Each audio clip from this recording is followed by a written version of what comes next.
fascismo considerava a ação violenta na política uma necessidade. Esta ênfase no uso da violência política teve como consequência a criação de milícias privadas na maior parte dos movimentos fascistas. Na Itália, surgem, em conjunto com Benito Mussolini, as primeiras milícias paramilitares conhecidas como Camisas Negras. Os Camisas Negras atacavam sindicatos, jornais e movimentos políticos, espancavam grevistas, intelectuais críticos ao fascismo, membros das ligas camponesas e de qualquer outro grupo que se manifestasse de forma contrária ao ideal fascista. A aliança de Mussolini com Hitler e o Terceiro Reich alemão levou à morte, durante a Segunda Guerra Mundial, de mais de 400 mil italianos. Na Alemanha, em 1932, chegou ao poder o Terceiro Reich, forma como ficou conhecido o período nazista em que Hitler, o Führer, líder, esteve à frente do Estado alemão. Em 1935, foram instituídas as leis de Nuremberg, que determinavam a segregação racial entre judeus e arianos, a raça pura, que, para os nazistas, não poderia ser misturada com outras e deveria ser sanada de imperfeições.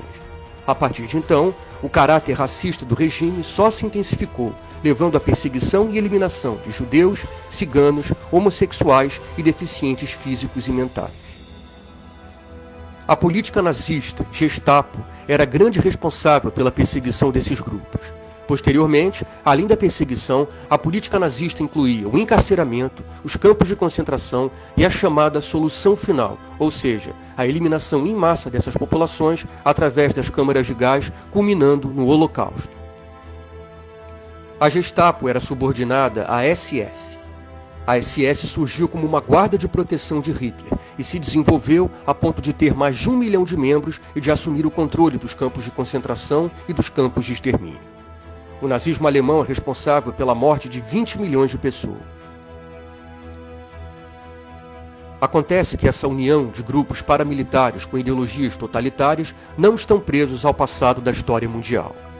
Ainda hoje, exemplos não nos faltam do perigo que é a existência desses grupos. Na América Latina, temos o exemplo que vem da Colômbia e também o exemplo do Brasil, do nosso país. Os grupos paramilitares de direita na Colômbia são os responsáveis pela maior parte das violações de direitos humanos ocorridos nos conflitos sociais do país. De acordo com vários grupos de direitos humanos internacionais e organizações não governamentais, os grupos paramilitares de direita têm sido responsáveis por pelo menos 70 a 80% dos assassinatos políticos na Colômbia. No Brasil, há uma grave crise social de segurança pública e, como reflexo desse processo, há a proliferação das milícias nos grandes centros urbanos. As milícias, assim como os grupos paramilitares, fascistas e nazistas, agem pela dominação do território de maneira violenta e criminosa e se associam aos representantes da extrema-direita nacional, consolidando assim um projeto de poder que ameaça a jovem democracia brasileira. Basta analisarmos a família Bolsonaro, que tem um histórico de defesa de milícias e de personagens ligados a ela ao longo das suas carreiras políticas. Exemplo ao de Flávio Bolsonaro, que empregou em seu gabinete a mãe e esposa de um fugitivo acusado de liderar uma milícia.